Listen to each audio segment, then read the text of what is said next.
Hi, welcome to Discount Heroes. I am Hero H. Heroson, and I am owner, salesperson, and friend. Here we provide many heroes at your disposal for rent. Have a damsel in distress? Have someone evil attacking your town? We've got it all covered.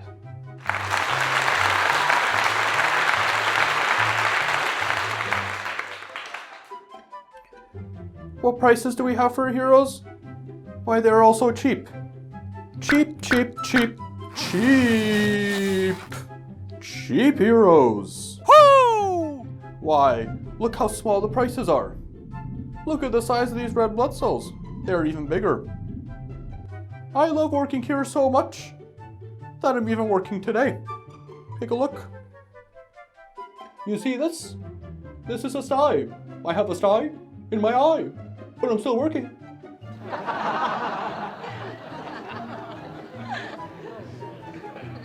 So please, come visit Discount Heroes. I mean, we even got coffee in the back. I will see you here. For starters, take a look at our catalog.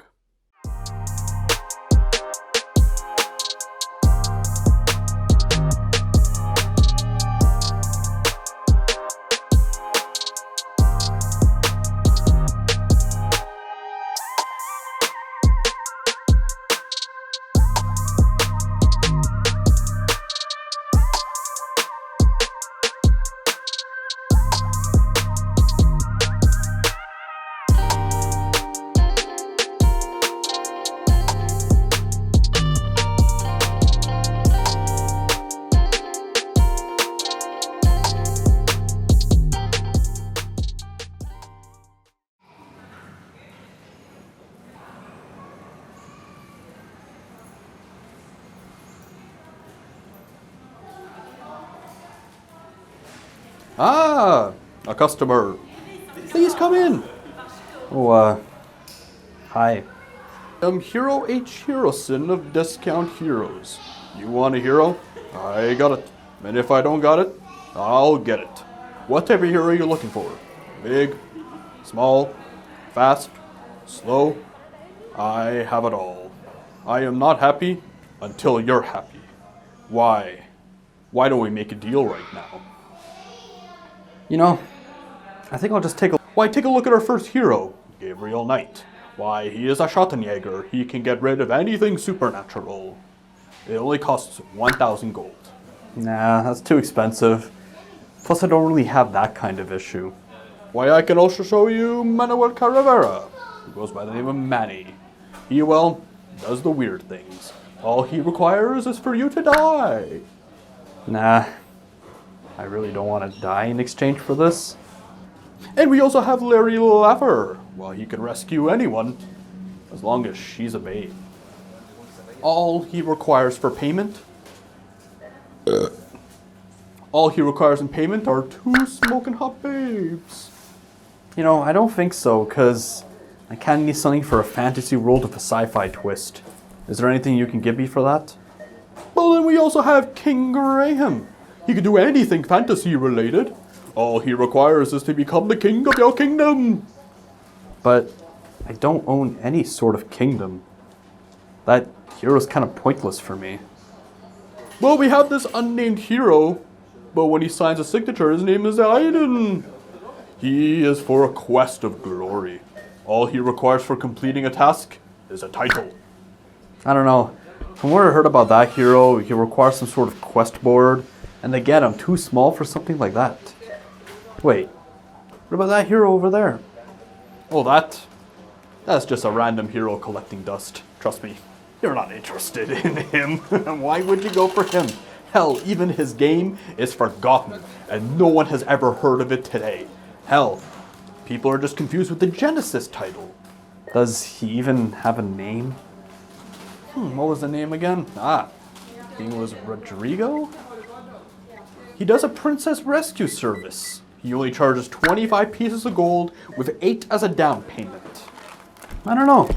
I kind of feel like giving him a shot. I mean, he's probably someone who doesn't use his full potential yet. And for a cheap price, he actually might do a good job. I'm willing to take that risk. Nah, ignore him. There's Sam and Max? Nah. Guybrush Threepwood? Nah. Please, anyone else? Think of the commission. No, damn it. I'm gonna get that hero, or else I'm just gonna walk away. Alright, fine. Go ahead and take him. Thank you very much for your services. Bye. Thank you for shopping here.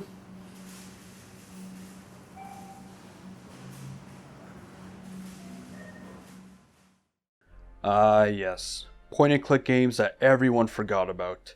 Hell, I'm sure some of you that are clicking on this are expecting the Sega Genesis title. Nope, it's not that, but a game that was released on Windows in 1998. This does have quite a humble following, but one with a big twist in its development. The description of Moby Games said the game's humor is similar to that of The Secret of Monkey Island.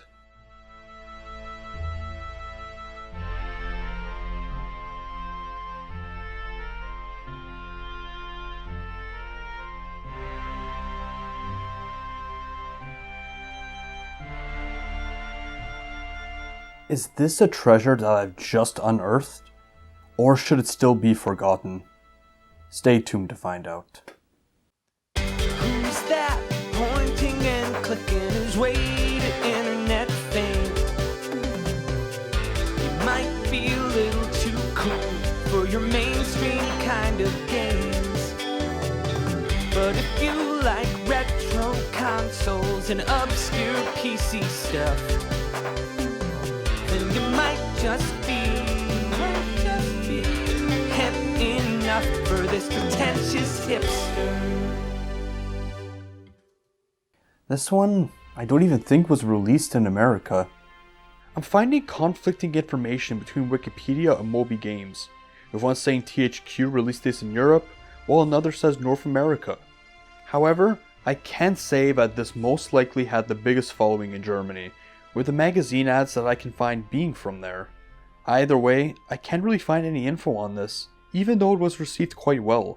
4 Fat Chicks, for example, said, "Boy, was I in for a treat. Rent a Hero is an example of adventure games as art." With the lowest score being a 6 out of 10 by Quandary, who said that it's amusing, saying that they see potential, so it's still like a decent score. This was developed by Neo Software, with the full name being Neo Software Productions GmbH. They were founded in 1993 and started off with the game Whale's Voyage, a sort of sci-fi CRPG. I am new to CRPGs, but both parts of this have been on my backlog for a while, so give me a shout out if you think I should cover them. The first part was eventually successful, but it seems that those were the only ones of note, except of course a few German releases like The Clue and its sequel to Sting, since they are based in Vienna. With this game, it seems in my research that Moby Games is wrong and that THQ released it in Europe, as an IGN article stated back then that South Peak made a deal with them to release 6 titles in North America, including this one. However, it was cancelled and I can't seem to find the reason why. Around this time, the company was under an acquisition by Computech Media and then sold to Gameplay.com, who then sold it to Take-Two Interactive for apparently £1. I'm sure Take-Two Interactive is a company that you know. What did they rename the company to? Rockstar Vienna. Yes, you could technically argue that Rockstar Games technically made a point-and-click game. They didn't really develop any of the games though, and were responsible for porting them to other consoles. They were going to develop Manhunt 2, but the company became defunct, and the responsibilities transferred over to Rockstar London. And well, that's their story. Now let's talk about the game itself. This is set in what is basically a fantasy world with slight sci-fi touches. It's based on an island named Tol Andar. They ended up finding some mysterious stones, where the subtitle says otherwise, and calls them shiny gold. The Elder then realized that these stones are really something special, and called them Gloomstones. With this, they are able to use special powers, hence the sci-fi touches. However, everyone wanted them, so war started. The war eventually ended, but it basically split the city into 2 factions. Cut to this. Yes, our hero, Rodrigo. He's part of Rodrigo's Princess Rescue Service, and is going on a flying vehicle to do yet another rescue. The gameplay kinda starts at this point, but it's minimal. I just want you to hear this.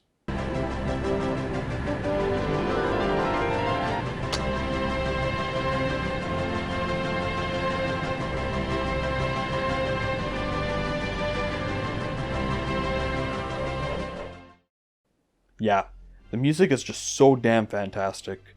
Turns out it's composed by the head of the Vienna Philharmonic Orchestra named Werner Hink. He then does what all heroes do.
However, that rescue was all for naught.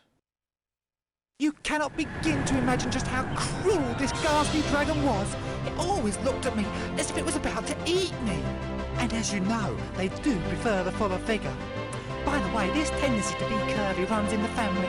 I remember my great cousin on my father's table, he just couldn't get a thing to fit. It seems like rescuing royalty is a terrible business. Not to mention oversaturated. He says it himself right here. Everyone has more epic quests, and he's stuck with doing the boring stuff. He lacks that challenge, and he's like a bored office worker. Of course, all the others are fully booked due to that pirate thing. All I ever get are boring old save the princess jobs. I'll never get anywhere that way. Not to mention that he's stuck with all of these unpaid bills. He then has to rant to his friend Louis about it, including what reward he got for it. Salut, Rodrigo. How's things? Well, could be better. I have heard of your latest job. I hope it paid well. Well, I got free visitors tickets for myself and a guest to Castle Rosepillow for a year. Rodrigo. I'll have to take better care of you, don't you think? Lo and behold, another client comes in. Good day, my friend. What can I do for you? Is this Rodrigo's Princess Rescue Service? Yes, you lucky devil. But don't let the name mislead you. We perform any act of heroism. No. Do it, it's all right. My name is Ramil. My beloved wife was abducted. Actually, I'm fully booked. She's been held by the dreaded pirates in Enderveen. But I'm sure I can fit you in somehow. Great. Right at this point you could tell that this is going for the standard hero plot, but it subverts the tropes. I'll explore more of it as we go in depth. Right here I will mention a few flaws about this. The graphics aren't the best. The environments and the character designs are great, but the way the mouth moves really turns me off. The way you say the dialogue is annoying as well. You have to click on the other character to continue it. So tell me, how's business? Not bad at all. Actually, I'm fully booked. Well, as you know, these pirates are getting more and more dangerous.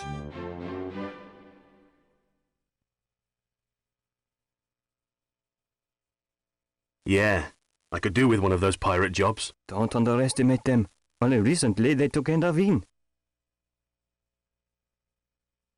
Enderveen? The little town up there? Oui, the idyllic little place. What a pity. But it's hard to tell when the conversation is over or not. You simply have to keep clicking until it repeats. Why don't they just do the entire conversation at once? Plus, the subtitles have the worst matching with the dialogue I've ever seen. Even worse than in the Vampire Diaries game. Still, I was quite into this. It then continues being down in the dumps. Damn it, my gold! Can he get the money back? I need to get down there. I dropped my money down there. Rubbish. I would have heard that. It's not rubbish. I'm serious. Nobody's that stupid.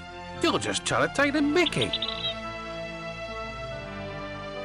Now listen, Forget it. As long as I'm working here, you're not going down there. and how long will that be? Just go away. I better leave him alone. Oh, guess not. This does show another flaw of it though. There are hardly any locations in this. There's the pub, a forest, and your own mentor. Of course, you will visit the pirates eventually, and there will be more locations as you go on, but it made me realize the game can't be that simple, right? There can't be like only 3 locations. Going to the pub shows the vast array of characters, most of them equally hilarious. For example, the 2 guys here harassing who seems to be some sort of dominatrix. Or this when I enter the pub. Wait, does he have 2 eyes?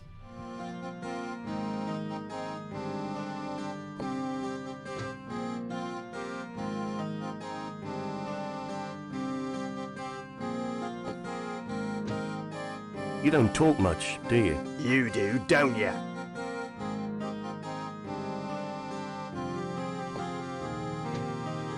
Have you been stood up? None of your business. Just here to get drunk by yourself, are you? Shut off and stop talking at me. Hey, what's up? I'm just trying to have a conversation. Forget it. I don't talk to a has-been excuse for a hero. What's that supposed to mean? Just shut it, you.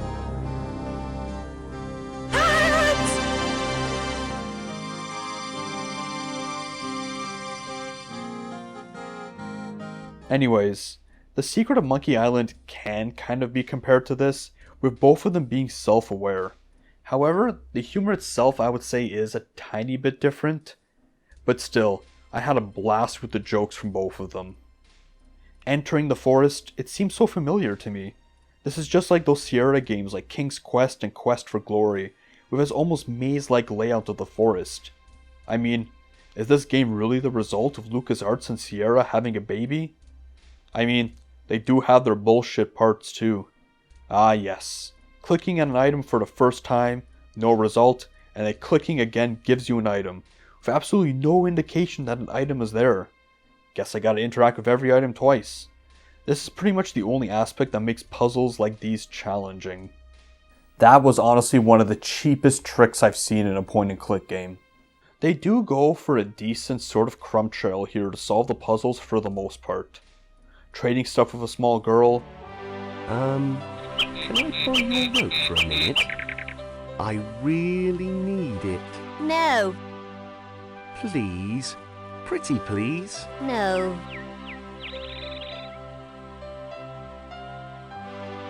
Ouch!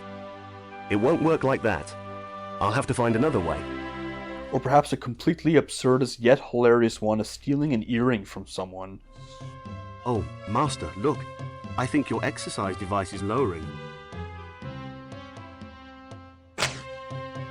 Oh! He is still a bit impetuous at times. Reaching a section of the forest, I come across this. Another aspect that subverts your expectations, helping the dragon instead of defeating it. The dragon even mentions it.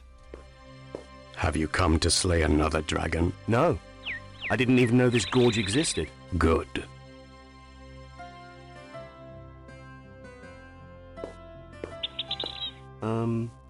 Aren't you going to attack me? What for?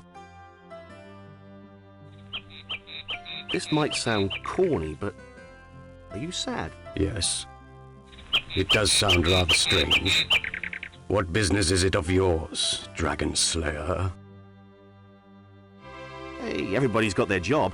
I don't do this as a hobby, you know. Right. That's very reassuring. So what's the matter? You won't let it rest, will you? This leads to an incredibly clever puzzle, but one that is kind of annoying at the same time. I still have no idea how I got into the skull. I just kept clicking at it all the time. And like the hole in the eyes or jaws, shouldn't you just be able to get in from there? It gets weirder when I get out. I exited from the ear point again, and nothing happened. How do you solve the puzzle? You get out from the mouth.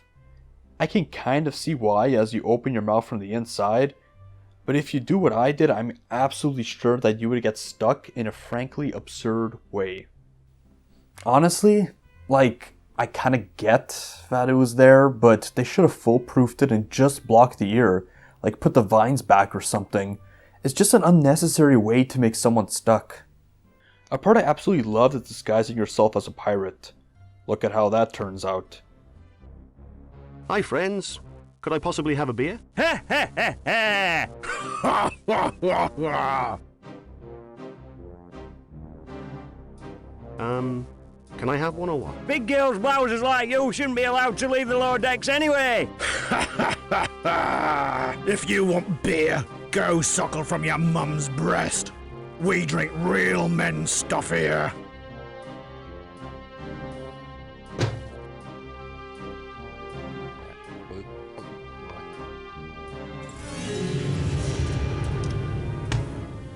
That bloke is certainly not one of us. Not even a baby would fall over after a little ship like that. Guards! You then meet her, the wife of the dwarf. She comes across as grating, which is the standard of the character. Are you... Tell me about it. How do you think they treated me? They really are the devil's sons. They should be hanged. It's unbelievable the things one has to put up with these days. It's time somebody came and showed them how to behave. If it was up to me, I'd give the bastards a good hiding. Whipping is the very least they deserve. Evil, ugly pirate dogs. They just threw me in here and left me to my own devices. They said I talk too much. Pigs. They should be singing my praises. They should lick my boots. Riffraff. Smelly riffraff. And of course, you're obviously going to think that maybe they'll grow into liking each other, like that trope that happens a million times. But nah, he still hates her. In fact, there's probably one thing you can do in this. I've been told that you can theoretically leave this fire in the tree, and it might imply that you've killed her. This part also had to be self-aware because it goes for the obvious RPG and fantasy stuff. You need to collect things, multiple stones, but like their usual awesome subversion, you solve it right there. What's that? Beg your pardon? What kind of chain is this? This one. I made that myself. What with? With these beautiful stones. When that dreadful pirate captain interrogated me, I stole them from him. They're pretty, aren't they? I need these stones. Who do you think you are? You must give them to him. No. Yasmin! This does lead to a partially annoying segment of going through the mines for a maze to use the crystals, and perhaps what result comes from that. There are more locations that come as a surprise, but I shouldn't really spoil it, except for maybe a preview. Is it that cold already? Ever since the darkness has come over us, yes. I do think it's quite romantic, though. Thank you for nursing me. That was very kind of you. Oh, I enjoyed it. I've been on my own for a long time. Looks very inviting. Thank you. Ah yes, flirty talk with someone full of cleavage. One of the puzzles shows his poorly programmed nature. You gotta do a color spectrum with the 6 gems. Firstly, they're all yellow when you place them, and the shades of them in your inventory just seem slightly off, so it makes the puzzle unnecessarily difficult. At this point, crashes kept happening. I took so many attempts to reach a final act, and I have no idea why. Now, in this channel I do tend to play the older stuff, so there is the incompatibility issues of Windows 10, but like, I actually played this literally on a Windows XP PC, using a capture card to capture the footage. There's no excuse for all of these crashes and issues. There is also the aspect with the final cutscene. You gotta insert disc 1 to either start the game or go to the final cutscene. But when you do it, it just goes straight to the opening cutscene, making you have to load the game and then insert the second disc to continue it.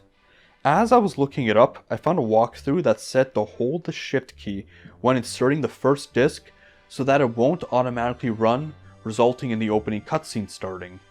It's just such a shame.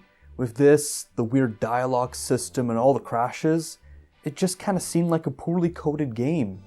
It's a shame because the dialogue and the subversion of the tropes and the overall environments and character development, it was amazing. Like, if you're willing to overlook the technical issues, I would recommend this, but I can only overlook so much. Thanks for watching. I can feel it in my bones. It's worked. Mission accomplished. That'll get me into the history books. Yeah, I am the greatest.